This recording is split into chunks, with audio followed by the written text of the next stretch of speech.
Welcome all of you to our channel physics tech by IITian. इस channel पे हम आपको कंटिन्यूअस कोई ना कोई टॉपिक का वीडियोस हम आपको प्रोवाइड करा रहे हैं और कोशिश करते हैं कि जो भी टॉपिक आप पढ़ें उसको कम से कम इतना पढ़ें ताकि आपको उसमें कंफ्यूजन ना रहे। तो अभी फिलहाल हमारा जो 12th का टॉपिक चल रहा है मैट्रिसेस एंड डिटर्मिनेंट्स, आज हम उसी की बात करने वाले हैं। वीडियो स्टार्ट करने से पहले हम इतना ही कहेंगे कि जिन्होंने अभी तक हमारे चैनल को सब्सक्राइब नहीं किया है वो जल्दी से सब्सक्राइब करें ताकि जब भी अगला वीडियो अपलोड हो तो आपको नोटिफिकेशन मिल सके। ये बहुत ही इंपॉर्टेंट टॉपिक है, ना सिर्फ मैथ के लिए बल्कि फिजिक्स में भी ये काफी इंपॉर्टेंट है, क्योंकि कई सारे क्वेश्चन होते हैं जिनको हम मैट्रिक्स के फॉर्म में ही सॉल्व करते हैं। तो इसलिए ये जो हमारा टॉपिक है मैट्रिसेस एंड डिटर्मिनेंट्स, ये बहुत ही इंपॉर्टेंट टॉपिक है। तो मैट्रिसेस एंड डिटर्मिनेंट्स में अभी तक हमने क्या पढ़ा है, थोड़ा सा रिकैप करते हैं। अभी तक हमने इसका डिफिनीशन पढ़ा और मैट्रिसेस के टाइप्स भी पढ़ लिए हैं। उसके बाद हमने उसमें पढ़ा है उस पर क्या क्या ऑपरेशन होते हैं, जैसे सब्सट्रैक्शन, एडिशन, मल्टीप्लिकेशन, इतना हमने पढ़ लिया है। डिवीजन हम इसमें इसलिए नहीं पढ़ सकते क्योंकि मैट्रिसेस में डिवीजन एक्चुअल डिवीजन नहीं होता है। डिवीजन को हम दूसरे फॉर्म में कन्वर्ट करके सॉल्व कर लेते हैं, लेकिन एक्चुअल डिवीजन नहीं होता है। तो मैट्रिसेस में आज हम जो पढ़ने वाले हैं वो हम पढ़ने वाले हैं ट्रांसपोज, क्योंकि डिवीजन में जो स्टेप इन्वॉल्व होता है उसको जिस फॉर्म में हम कन्वर्ट करते हैं उसमें हमें इसका बहुत इंपॉर्टेंस है। अगर आप ट्रांसपोज आपको नहीं पता होगा तो आप एडजॉइंट नहीं निकाल पाएंगे, एडजॉइंट नहीं निकाल पाएंगे तो आप उसका इनवर्स नहीं निकाल पाएंगे, क्योंकि हम डिवीजन नहीं करते हैं, इनवर्स निकालते हैं मैट्रिसेस में। तो आज हम पढ़ने वाले हैं transpose.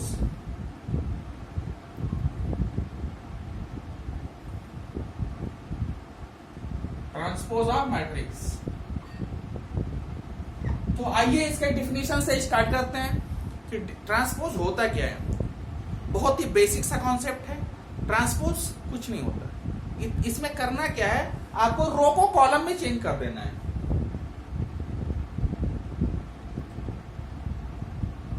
Transpose is obtained by interchange, मतलब एक को दूसरे में चेंज करना है। Interchanging the rows and column और रोज को इंटरचेंज कर देना है तो वो आपका ट्रांसपोज हो जाएगा। बेसिक सा डिफिनीशन है। हो सकता है आपको डिफिनीशन कहीं लिखने के लिए आए ही ना, इसलिए आप बस इसको इतना ही समझिए कि ट्रांसपोज क्या होता है। जब हम रोज को कॉलम और कॉलम को रोज बना देते हैं तो वो हमारा क्या हो जाता है, ट्रांसपोज। इसको डिनोट करने का जो तरीका है, अगर आपको पता ही नहीं होगा कि डिनोट कैसे करना है तो कहीं एग्जाम में आ जाए तो आप पहचान ही नहीं पाएंगे कि पूछ क्या रहा है। तो इसको या तो ए डैश से डिनोट करते हैं या तो ए के ऊपर टी लिख देते हैं। ये है इसका नोटेशन। तो ये तो हो गया आपका बेसिक। डिफिनीशन क्या है, डिनोट कैसे करते हैं। अब हम बात करते हैं इसके प्रॉपर्टीज की। अगर कोई अच्छा क्वेश्चन आ जाए और आपको प्रॉपर्टी ना पता हो तो आप उसमें काफी टाइम वेस्ट करेंगे, लेकिन हमें क्या करना है, टाइम वेस्ट नहीं करना है। हम बोर्ड के लिए तो पढ़ ही रहे हैं, लेकिन हमारा मेन जो टारगेट होना चाहिए वो जेईई मेंस एटलीस्ट होना ही चाहिए। तो इसकी जो सबसे पहली प्रॉपर्टी है वो क्या कहती है, वो ये कहती है कि अगर किसी मैट्रिक्स का आपने ट्रांसपोज निकाला है और उसका आप वापिस ट्रांसपोज निकाल लो तो आपको ओरिजिनल मैट्रिक्स मिल जाएगी। अब मान लो किसी क्वेश्चन में आपको उसने ट्रांसपोज दे करके रखा है और पूछ रहा है इसका ओरिजिनल मैट्रिक्स क्या है, तो आप क्या करेंगे, उसका ट्रांसपोज निकाल देंगे। तो ट्रांसपोज का ट्रांसपोज जो होता है वो ओरिजिनल मैट्रिक्स मिल जाएगी आपको।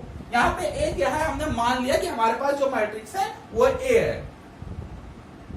दूसरी प्रॉपर्टी क्या कहती है, अगर किसी मैट्रिक्स के ट्रांसपोज में कोई कांस्टेंट मल्टीप्लाई है, ये क्या है, मैट्रिक्स के ट्रांसपोज में, या मान लो मैट्रिक्स में मल्टीप्लाई है और उसका ट्रांसपोज निकालना है। मैट्रिक्स में कोई कांस्टेंट मल्टीप्लाई है और उसका आपको ट्रांसपोज निकालना है। ऐसे क्वेश्चन पूछा, आपको एक मैट्रिक्स दे दी और एक नंबर दे दिए कि इससे मल्टीप्लाई करके जो मैट्रिक्स बनाएंगे उसका ट्रांसपोज क्या होगा। तो आपको कुछ नहीं करना है, आप उस मैट्रिक्स का ट्रांसपोज निकालो और फिर उस नंबर से मल्टीप्लाई कर दो। तो प्रॉपर्टी यह कहती है कि इसमें कोई डिफरेंस नहीं आता, बिल्कुल वही मैट्रिक्स आपको आंसर में मिलेगा जो आपको मल्टीप्लाई करके तब ट्रांसपोज निकालेंगे जब जो मिलेगा, ट्रांसपोज ले करके फिर मल्टीप्लाई करेंगे तो भी आपको वही मैट्रिक्स मिलने वाला है। और अगली प्रॉपर्टी क्या कहती है, आपके पास दो मैट्रिक्स हैं ए और बी, तो ये प्रॉपर्टी क्या कहती है कि आप उनका सम करके फिर ट्रांसपोज निकालो या ट्रांसपोज निकाल करके उसके बाद में सम करो, कोई फर्क नहीं पड़ता।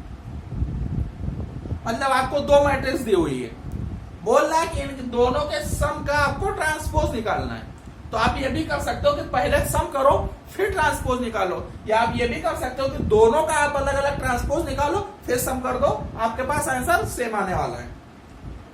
और एक और प्रॉपर्टी है, वो क्या कहती है कि दो मैट्रिक्स अगर मल्टीप्लाई में, अब जो प्लस में लग रहा है वही आपका माइनस में भी लग जाएगा, इसलिए इसमें कंफ्यूज होने की जरूरत नहीं है।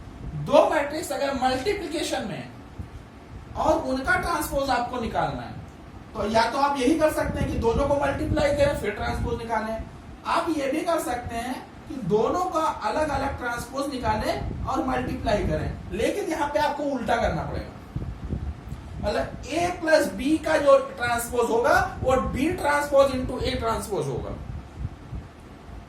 और ये तो हो गए दो के लिए, अगर तीन के लिए हो तो भी यही लगेगा कि आपको उल्टा ही लिखना है। अगर ये ए बी सी तीन मैट्रिक्स हो तो ये हो जाएगा सी ट्रांसपोज बी ट्रांसपोज और ए ट्रांसपोज। तो ये हो गई आपकी प्रॉपर्टीज। तो ये डिफिनीशन और ये प्रॉपर्टी ट्रांसपोज में पढ़ने के लिए बस इतना ही है। तो अगर जब हमारा अगर थ्योरी क्लास कंप्लीट हो ही चुका है तो अब हम न्यूमेरिकल्स की ओर बढ़ते हैं और आपको ट्रांसपोज के आप न्यूमेरिकल करके दिखाते हैं। एक दो न्यूमेरिकल हम आपको यहीं पे दिखा देते हैं ताकि आपको ट्रांसपोज निकालना बिल्कुल अच्छे से समझ में आ जाए। तो आइए एक क्वेश्चन करते हैं ट्रांसपोज का। आपके पास एक कॉलम मैट्रिक्स, कॉलम मैट्रिक्स का मतलब इसमें सिर्फ कॉलम है और इसका आपको अगर A इक्वल टू मान लो ये मैट्रिक्स आपको दिया हुआ है तो आपको A ट्रांसपोज निकालना है। तो क्या करेंगे, रो को कॉलम बना देंगे और कॉलम को रो बना देंगे। तो हमारे पास एक ही कॉलम है, इसको एक रो बना देंगे। 5 हाफ -1 ये हो गया आपका ट्रांसपोज। तो बेसिकली ट्रांसपोज में कुछ नहीं करना है, बस आपको रो को कॉलम और कॉलम को रो बनाना है। इसमें 3 रो थे, अब 3 कॉलम बन गए। एक कॉलम था, एक रो बन गया। जो हमारा कॉलम में लिखा था वो हमने रो में लिख दिया। एक क्वेश्चन और आपको बेसिक, क्योंकि ये बेसिक है इसलिए क्वेश्चन आपको और करके दिखाता हूं ताकि अगर आपको समझ में ना आए, क्योंकि एक ही कॉलम था, आप सोचेंगे इसमें 3 कॉलम होता, 2 कॉलम होता तो क्या होता है। तो हम आपको एक स्क्वायर मैट्रिक्स करके दिखाता हूं। स्क्वायर मैट्रिक्स हमारे पास जो मैट्रिक्स है वो 3 क्रॉस 3 का लेकर के आया ताकि आपको अच्छे से ये कॉन्सेप्ट समझ में आ जाए। -1 5 6 √3 5 6 2 3 -1। वैसे आप कोई भी नंबर लिख सकते हैं क्योंकि हम एक एग्जांपल दे रहे हैं, लेकिन ये क्वेश्चन मैं क्यों लेकर के आया हूं, क्योंकि ये एनसीईआरटी के बुक में दिया हुआ है। तो बुक से क्वेश्चन लेकर के आया हूं ताकि अगर आप बुक का क्वेश्चन सॉल्व कर रहे हो तो वहां पे भी आपको समझ में, हाँ ये वाला क्वेश्चन ऐसे करना था। तो अगर इसका ट्रांसपोज निकालना है तो आइए एक एक कॉलम को पकड़ते हैं और उसको रो में कन्वर्ट करते हुए चलते हैं। पहला कॉलम लेते हैं और उसको पहला रो बना देते हैं। -1 √3 और 2। अब दूसरे कॉलम को लेते हैं और दूसरा रो बना देते हैं। 5 5 3। अब तीसरे कॉलम को लेते हैं और तीसरा रो बना देते हैं। तो ये हो गया आपका इस मैट्रिक्स का ट्रांसपोज और ये हुआ इस मैट्रिक्स का ट्रांसपोज। तो उम्मीद है आपको ये ट्रांसपोज का कॉन्सेप्ट अच्छे से समझ में आ गया होगा। अब ट्रांसपोज ये तो होगा बेसिक, मतलब कोई एक ही मैट्रिक्स दी हो तो उसको आप कैसे करेंगे। अब आपको हम एक अच्छा सा क्वेश्चन करके दिखाते हैं जो थोड़ा टाइम टेकिंग क्वेश्चन है। ये तो हो गया, मतलब बिना पेन उठाए भी आप इसका आंसर बता सकते हैं, ये ऐसे क्वेश्चन थे। अब एक क्वेश्चन हम आपको ऐसा करके दिखाते हैं जो बिना पेन पेपर के नहीं होने वाला है, मतलब हो तो सकता है लेकिन उतना दिमाग क्यों लगाना है जब हम लिख करके आसानी से कर सकते हैं। आपके पास एक मैट्रिक्स ए है, -2, 3, 1 और 2, और आपके पास एक दूसरा मैट्रिक्स है बी, -1, 0, 1 और 2। ये आपके पास दो मैट्रिक्स दिए हुए हैं और क्वेश्चन है आपका फाइंड a प्लस 2b का ट्रांसपोज, और ये आपको a नहीं बल्कि ट्रांसपोज ऑफ a दिया हुआ है। अब आपको a और b दिए हुए हैं। अब आपको a का ट्रांसपोज दिया हुआ है और b दिया हुआ है, और आपको निकालना क्या है, a प्लस 2b और पूरे का ट्रांसपोज। तो इसको आप ऐसे भी कर सकते हैं, मतलब अब यहाँ पे एक ना एक कन्वर्जन तो आपको करना ही पड़ेगा, या तो आप a डैश से a बना लो या b को b डैश बना लो। तो इसको आप ऐसे भी तो लिख सकते हैं, a dash plus 2b dash, क्योंकि प्रॉपर्टी क्या कहती है कि आप प्लस या माइनस में हो तो अलग अलग कर सकते हैं, कोई प्रॉब्लम नहीं। तो a डैश, या तो आप a डैश को अगर रहने देंगे तो आपको b का डैश बनाना पड़ेगा, और डैश तो आपको बनाना ही पड़ेगा। अब मान लो इसको a में कन्वर्ट कर लेते हैं और b हमारे पास दिया हुआ है, तो इन दोनों को ऐड कर देंगे तो फिर ट्रांसपोज, तो हमें 2 बार कन्वर्जन करना पड़ेगा। तो हम क्या करते हैं, एक ही बार कन्वर्जन करते हैं, b का b डैश बना लेते हैं, और यहाँ पे हमारी प्रॉपर्टी भी यूज हो जाएगी। तो a डैश हमें पता है, b डैश निकालते हैं, उसको 2 से मल्टीप्लाई करते हैं और जोड़ देते हैं। तो आओ सबसे पहले हम b का ट्रांसपोज निकालते हैं। पहले कॉलम को पहला रो बना देते हैं और दूसरे कॉलम को दूसरा रो बना देते हैं। तो ये तो b डैश हो गया। अब हम 2b डैश निकालते हैं, तो क्या करेंगे, 2 से मल्टीप्लाई कर देंगे, तो ये -2 हो जाएगा, ये 2 हो जाएगा, ये 0 और ये 4 हो जाएगा। अब हम क्या निकालते हैं, a प्लस 2b का डैश जो हमें निकालना है वो किसके बराबर है, a dash plus 2b dash. अब हमें दोनों का वैल्यू पता है, a डैश कितना है, -2, 3, 1 और 2, प्लस 2b डैश भी हमें पता है, हमने निकाल लिया है, -2, 2, 0 और 4। अब इन दोनों को ऐड कर देते हैं। आपको पता है कि सेम पोजीशन वाले जो एलिमेंट होते हैं वो ऐड या सब्सट्रैक्ट होते हैं।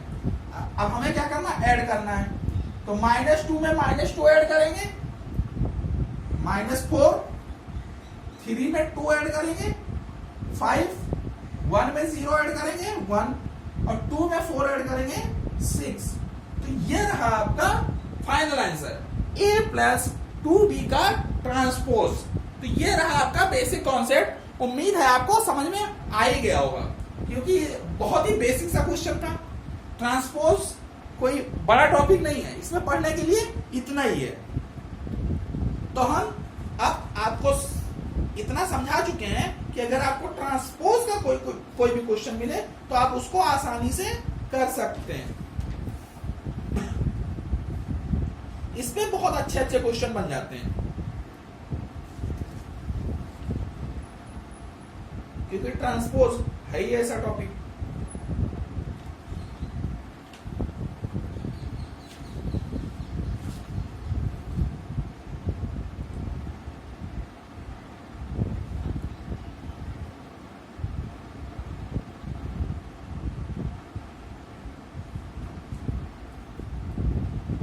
उम्मीद है आपको इतना समझ में आ ही गया होगा।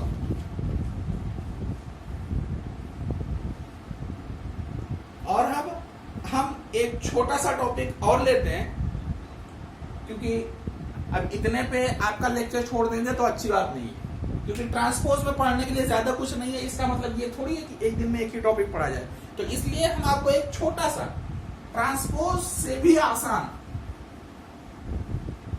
मैट्रिक्स कोई टफ टॉपिक नहीं है, लेकिन यह है कि एक दूसरे को रिलेट करके पढ़ना होता है इस पूरे टॉपिक को।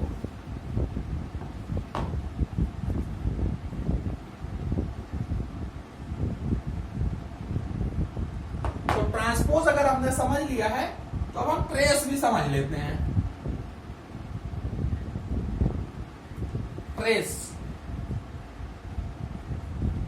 नाम थोड़ा अजीब सा लग रहा है, लेकिन है ट्रांसपोज से भी आसान। ट्रांसपोज में क्या करना था कि रो को कॉलम, कॉलम को रो बनाना था, मतलब उसमें आपको पेन चलाने की जरूरत पड़ जाएगी अगर आपके पास एक बड़ा सा मैट्रिक्स दिया हुआ हो। लेकिन ट्रेस में ये बिल्कुल आप मैट्रिक्स को देख के इसका आंसर बता सकते हैं बिना पेन पेपर उठाए। ये ऐसा टॉपिक है। तो ट्रेस की डिफिनीशन समझते हैं पहले, उसका आंसर तो आप लोग निकाल ही लेंगे, इतना आसान टॉपिक है।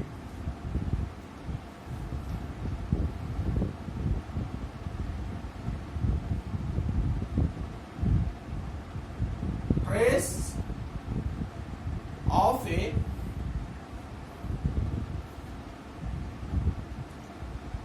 स्क्वायर मैट्रिक्स, समझ में आया? इसका सबसे पहला कंडीशन क्या है? मैट्रिक्स स्क्वायर मैट्रिक्स होनी चाहिए। स्क्वायर मैट्रिक्स में ही हम ट्रेस निकालते हैं। Trace of A square matrix is formed by adding of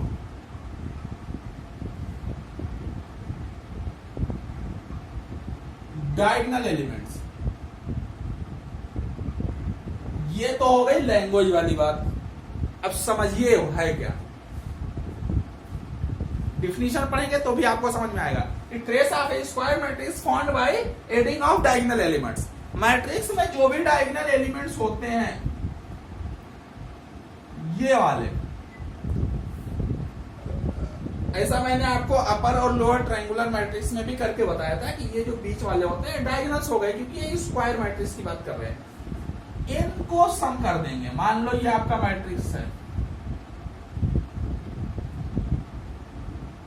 तो इसका ट्रेस क्या होगा? 6। इनको ऐड कर, इतना ही करना है इसमें। ट्रेस में और बाकी कुछ है ही नहीं करने के लिए। ट्रेस में आपको क्या करना है, जो भी डायगोनल एलिमेंट्स हैं उनको सम कर देना है। तो ये तो हो गया डिफिनीशन। अब हम इसकी भी प्रॉपर्टी साथ में देख ही लेते हैं, जैसे हमने ट्रांसपोज की प्रॉपर्टी देखी थी। और इसको डिनोट कैसे करते हैं वो भी समझ लीजिए।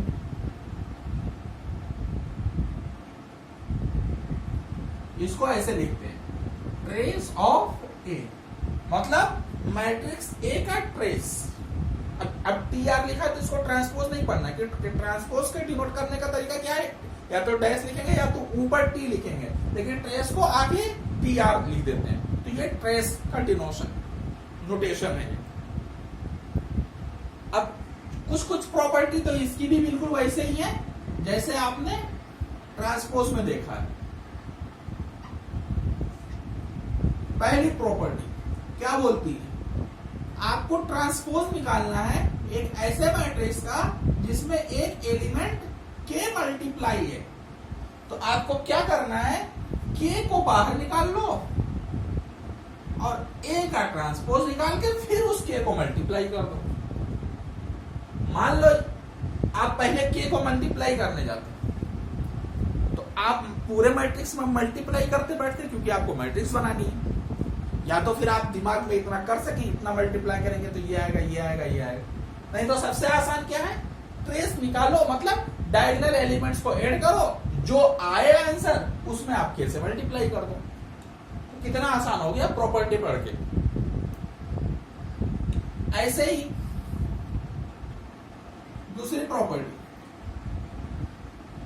हम दो मैट्रिक्स का एडिशन ले रहे थे जिसमें P और Q कोई कांस्टेंट है, वो मल्टीप्लाई हो रहे थे। तो अब इनका ट्रेस निकालना है। इसमें भी आप वही करिए कि बी इंटू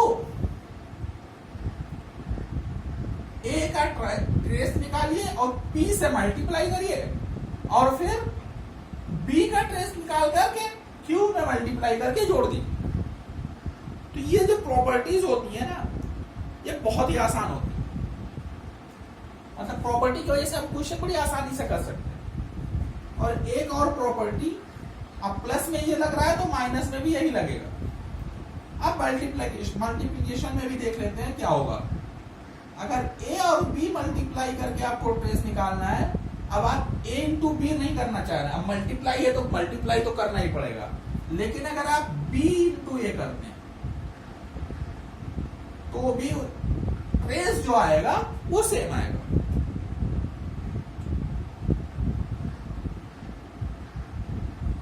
तो ये हो गई आपकी प्रॉपर्टी, भाई ए इंटू बी और बी इंटू ए होना चाहिए। ये नहीं कि ऐसे मैट्रिक्स हैं जिनका मल्टीप्लिकेशन ही नहीं हो सकता, क्योंकि मल्टीप्लिकेशन के लिए भी एक प्रॉपर्टी थी कि अगर आपके पास दो मैट्रिक्स दिए हुए हैं, एक m क्रॉस n का है और दूसरा p क्रॉस q का है, तो n और p सेम होने चाहिए। m और p, n और p सेम होने चाहिए, तभी मल्टीप्लाई हो सकता है। तो ये प्रॉपर्टी तभी लगेगी जब मैट्रिक्स एक्चुअली में एग्जिस्ट कर रहे होंगे। मान लो ए और बी को मल्टीप्लाई करने के बाद हमको सी नाम दे रहे हैं, तो सी मैट्रिक्स हमें मिलना चाहिए, नहीं कि सी मैट्रिक्स हमें मिल ही नहीं रहा था और हम उसका ट्रेस निकालते बैठ रहे हैं। तो जो मैट्रिक्स एग्जिस्ट ही नहीं करता उसका ट्रेस नहीं निकल सकता। तो ये अब एक क्वेश्चन, इस पे एक बेसिक सा क्वेश्चन कर लेते हैं, ज्यादा टाइम आपका हम नहीं लेंगे। तो आओ एक बेसिक सा क्वेश्चन कर लेते हैं। इसमें एक मैट्रिक्स लेते हैं A 5 6, ये वही मैट्रिक्स है जो अभी हमने आपको ट्रांसपोज में समझाया था। अब इसका ट्रेस अगर आपको निकालना है तो कैसे करेंगे, -1 + 5 -1, ये जो आपका था इनको ऐड कर देंगे तो क्या आ जाएगा आपके पास, 5 - 2 3। यही आपका आंसर हो जाएगा। तो उम्मीद है आपको ये दोनों टॉपिक ट्रांसपोज और ट्रेस आज आपको समझ में आया होगा। अगर आपको समझ में आया है तो लाइक करें, दोस्तों में शेयर करें, और जिन्होंने अभी तक हमारे चैनल को सब्सक्राइब नहीं किया है वो सब्सक्राइब करें और बेल आइकन जरूर दबाएं, ताकि अगला वीडियो जब भी अपलोड हो आपको नोटिफिकेशन मिल सके। इसी के साथ आज का लेक्चर हम एंड करते हैं। Thank you.